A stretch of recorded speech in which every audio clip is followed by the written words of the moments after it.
Here's Prescott. Just throws it deep as far as his arm can take him. He caught it! Micah Parsons on the move. Micah Parsons is in! Welcome to the big show, Tony Pollard. Oh, going deep. It is intercepted. But I'm not going to say a word, but I will say one thing right now. Prescott, touchdown. Good protection, and the pass wide open. Touchdown, Lamb.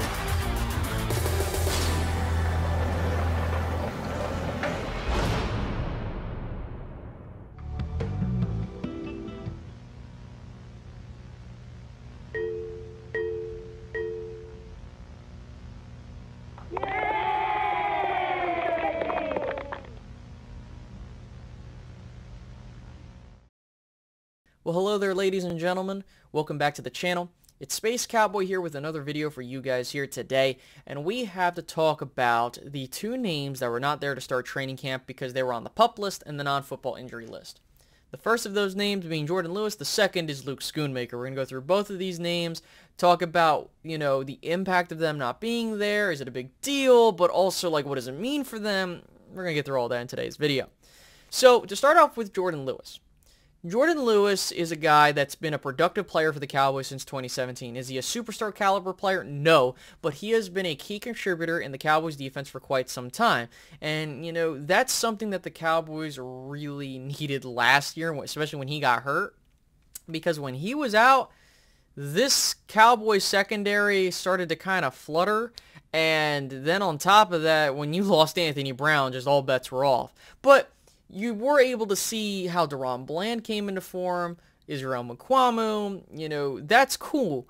But we know that with, Jourdan Lewis, he's not still on a contract where you're like, okay, is it worth keeping him? Because his contract expires after this year. And so you look at how the Cowboys have constructed this cornerback room, right? You just paid Trevon Diggs, awesome for him. You added Stephon Gilmore. Then you have other guys like DaRon Bland. You have Nahshon Wright. You have Kelvin Joseph. Then you also have the new guy Eric Scott. And then you also have Jourdan Lewis in there as a solid vet. There's a lot of names in this loaded cornerback room. And that's great. It's a great problem to have. But, not saying everybody's going to pan out, because a lot of the times we get used to how certain guys come in and we're like, hey, that's just going to be the norm moving forward. The Cowboys will always find a corner in day 3. Now, I'm not saying that's not going to happen. I'm not saying it is going to happen. But just temper your expectations. That's all I'm saying. We see how in training camp, Eric Scott's doing pretty well for himself. And that's just with limited tape. Again, that's just one day. So, we're going to just see how the body of work crafts itself. And at the end of the day, the Dallas Cowboys have done a fantastic job of building up this defense, the secondary, and putting themselves in a position to where if a guy like Jourdan Lewis is not there, it's not like we're screwed, right? So that's great and all. But when you look at the tight end room, a bit more question marks, and especially with Luke Schoonmaker, this is a bit worrisome. Starting training camp on the non-football injury list, that's not good. He's an older rookie, going to be 25 during the 2023 NFL season. And you look at that tight end room. Jake Ferguson, Peyton Hendershot, and then that's pretty much it. I'm sure you have other names in there that they've added, but really you're banking on Luke Schoonmaker being in that three-headed monster you're trying to build at the tight end room, which again, I'm not saying it's going to be like elite level production, but you're banking on this dude because you took a second-round pick and invested that into a guy like Luke Schoonmaker, right? Because you really like what he can do and all this other crap. But the thing is that with the tight end room, there's a lot more question marks. We don't know the ceiling for a Jake Ferguson. We don't know what the ceiling is for a Peyton Hendershot. And we're hearing, from what I have had conversations with behind the scenes, that the Luke Schoonmaker pick was really more so for a guy like Peyton Hendershot, where you don't know what he can end up being, because we saw last year with Peyton, he had penalty issues, and that was kind of getting worked through, and then, not being able to catch balls, and, all this other stuff. It was a mess, but, again, he didn't have a whole lot of playing time. He had some good, he had some bad, And then you have a guy like Jake Ferguson, and again, like, you see the promise in what he can do, but this is what I'm trying to get at.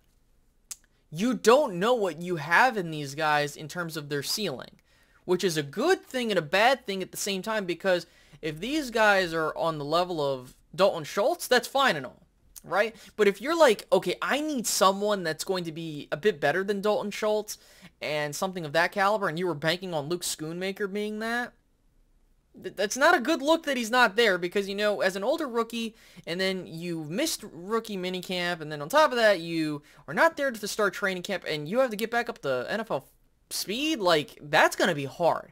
And that's really the make or break point for a lot of rookies that come into the league.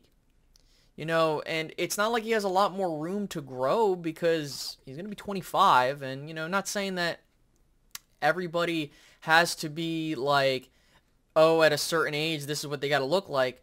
But, you know, it's kind of harder when you have a guy that's older, because, you know, sometimes when you get older, you have those, like, you're stuck in how you do things. And, you know, again, I could be wrong. But that's just how I'm looking at it. I think that Luke Schoonmaker not being there is a bit more impactful, because what happens if Jake Ferguson goes down?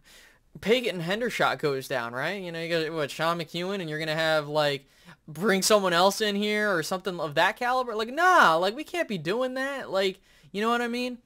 Like, that's the part that scares me, is you don't have someone to fall. Like, when Dalton Schultz was out, you at least had rookies that you can, you know, because they were there.